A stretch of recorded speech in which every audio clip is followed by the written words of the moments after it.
Hello students. आज हमारा first session होने वाला है ग्रामर का, जिसमें हम बात करेंगे उन बच्चों के लिए जो 9th क्लास में और 10th क्लास में हैं। तो ये हमारा जो फर्स्ट वीडियो होने वाला है वो थोड़ा शॉर्ट रहेगा, क्योंकि मुझे भी टाइम का क्लियर नहीं था कैसे क्या रहना है। तो ये फर्स्ट डे है तो उसी हिसाब से बना रहे हैं, तो थोड़ा ध्यान दीजिए। ये हमारी जो सीरीज है बेसिकली 10th वाले बच्चों के लिए है, और 9th वालों का क्या होगा, वो प्रिपेयर हो जाएंगे आगे बोर्ड एग्जाम के लिए। तो थोड़ा ध्यान से देखिएगा। हमारा फर्स्ट टॉपिक है सेंटेंस। क्या है? सेंटेंस। तो इसमें हम बात करेंगे सेंटेंस क्या होता है और उनके कितने प्रकार होते हैं या कैसे वो डिवाइड किए गए हैं। तो देखिए, सेंटेंस क्या है? सेंटेंस। इसको क्या कहते हैं? वाक्य कहते हैं। क्या कहते हैं बेटा? वाक्य। हिंदी में क्या कहते हैं? वाक्य कहते हैं। अब अगर हम आपको डायरेक्टली इंग्लिश भाषा में समझाएँ तो कुछ बच्चों के लिए समझना थोड़ा-सा मुश्किल होगा।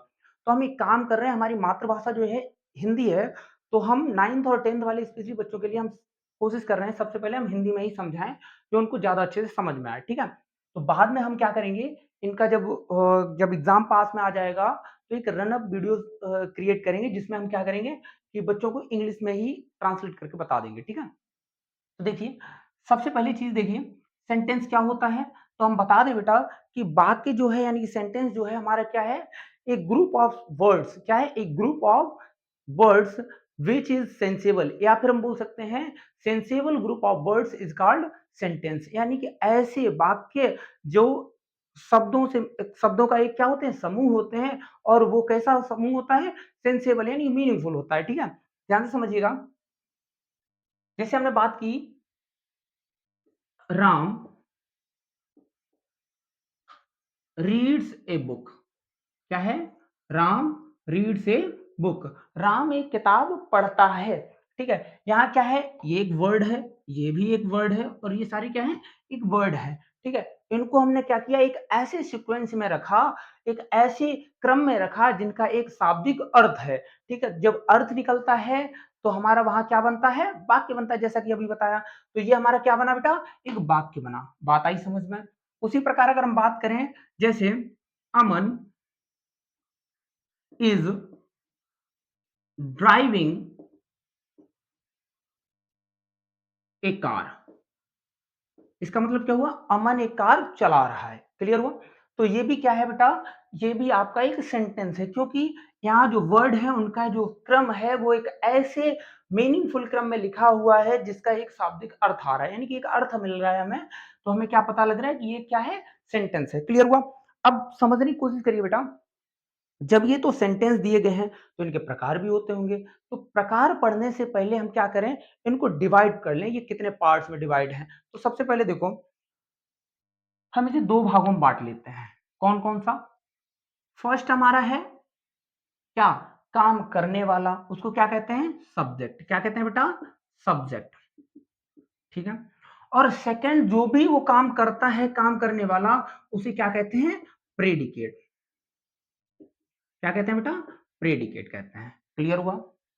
ठीक है। इसको हिंदी में कहते हैं कर्ता, यानी काम करने वाले को क्या कहते हैं? कर्ता।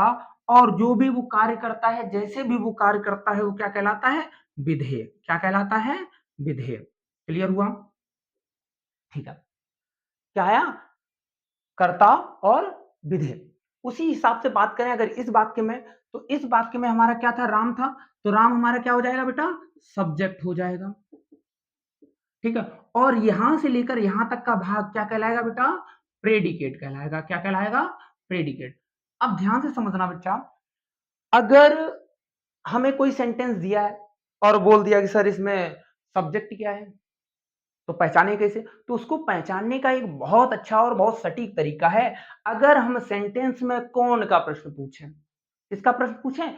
कौन का प्रश्न पूछें, या फिर हम क्या लगा दें?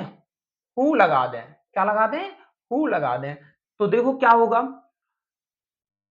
कौन किताब पढ़ रहा? राम किताब पढ़ रहा। तो राम क्या हो गया बेटा? हमारा सब्जेक्ट हो गया। कौन गाड़ी चला रहा है या कार चला रहा है? अमन चला रहा है। तो अमन क्या हो गया? हमारा सब्जेक्ट हो गया। क्लियर हुआ? तो ऐसी चीजें जिनमें हम कौन, या ऐसे वाक्य जिनमें हम कौन का प्रश्न करते हैं, तो हमें जो भी मिलता है वो हमारा क्या होता है? सब्जेक्ट होता है। ये याद रखिए, क्या होता है? सब्जेक्ट होता है। जैसे हमने बोला बेटा, जैसे हमने बोला ए फैट मैन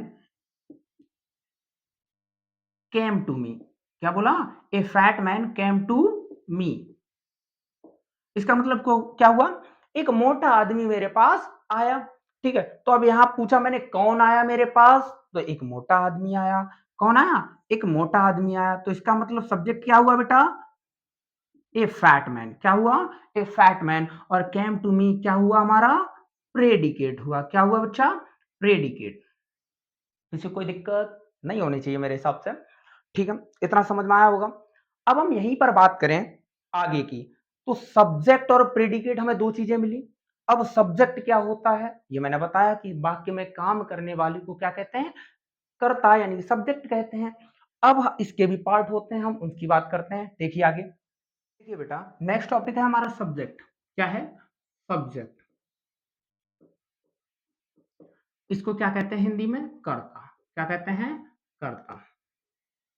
अभी जैसा कि हमने आपको बताया था कि वाक्य में काम करने वाला क्या होता है? कर्ता होता है या सब्जेक्ट होता है। तो जैसे एक एग्जांपल देखिए, जैसे मैंने बोला माय फादर, ठीक है, is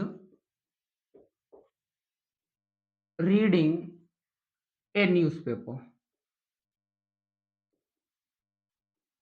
my father is reading A newspaper. इसका क्या मतलब हुआ? मेरे पिता जो है वो एक अखबार पढ़ रहे हैं। क्लियर हुआ? अब यहां पर हम बात करें बेटा कि कौन अखबार पढ़ रहा, यानी कि मेरे पिता। तो यहां से यहां तक क्या हुआ हमारा? सब्जेक्ट। क्या हुआ बेटा? सब्जेक्ट। ठीक है। अब जब ये हमें पता लग गया कि मेरे पिता जो है वो क्या है? सब्जेक्ट है। तो अब इनका देखिए क्या करना है। माय फादर, ठीक है, ये क्या है? हमारा सब्जेक्ट है। तो अब देखिए बेटा कि जो फादर है ये आपको क्या पता है? ये क्या है हमारा? नाउन। ठीक है। इसे ही हम क्या कहते हैं? Head word. क्या कहते हैं बेटा? Head word. ठीक है, याद रखिएगा, इसको क्या कहते हैं? Head word. ठीक है। अब दूसरा हमारा बच्चा क्या? माई। इसको कहते हैं बेटा क्वालिफर। क्या कहते हैं? क्वालीफर। क्या कहते हैं? क्वालिफर। क्लियर हुआ? ठीक है। माई हमारा क्या कर रहा है? फादर को क्वालिफाई कर रहा है कि ये मेरे पिता हैं, बता रहा है वो। ठीक है। अब यहां दूसरी बात समझिए, कभी कभी ऐसा हो सकता है कि वाक्य में एक और चीज दे सकता है। ठीक है, क्या? देखिए, जैसे मैंने बोला एन ओल्ड मैन। क्या बोला? An old man. ठीक है। वाज, ठीक है, an old man was,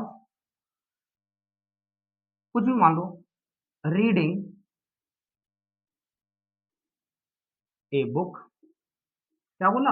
an old man was reading a book. एक बूढ़ा आदमी क्या कर रहा था? एक किताब पढ़ रहा था। ठीक है। तो यहाँ कौन किताब पढ़ रहा था? एक बूढ़ा आदमी। तो ये बूढ़ा आदमी जो है हमारा क्या हुआ बेटा? सब्जेक्ट हुआ। क्या हुआ? सब्जेक्ट हुआ। क्लियर हुआ?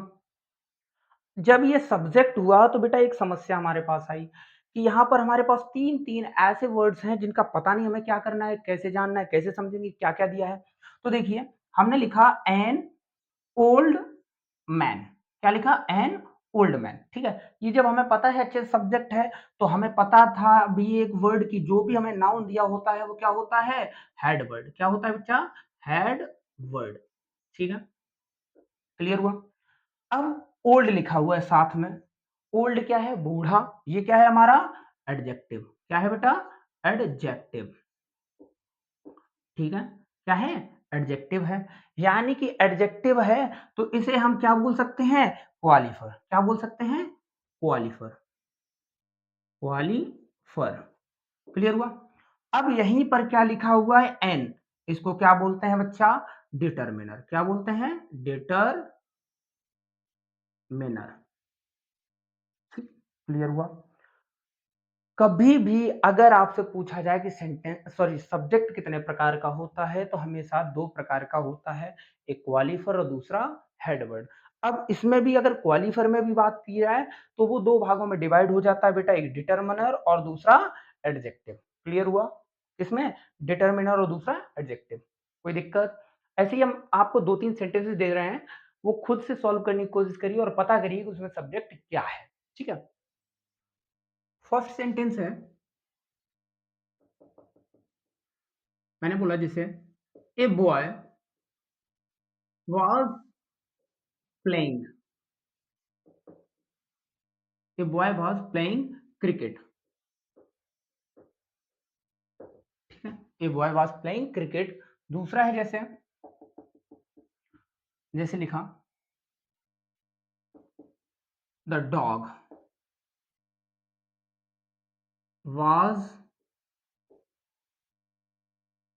Was lying on the road, ठीक है। एक और है जैसे लिख दिया जैसे बेटा हमने माना बोल दिया जैसे an intelligent man came to my office,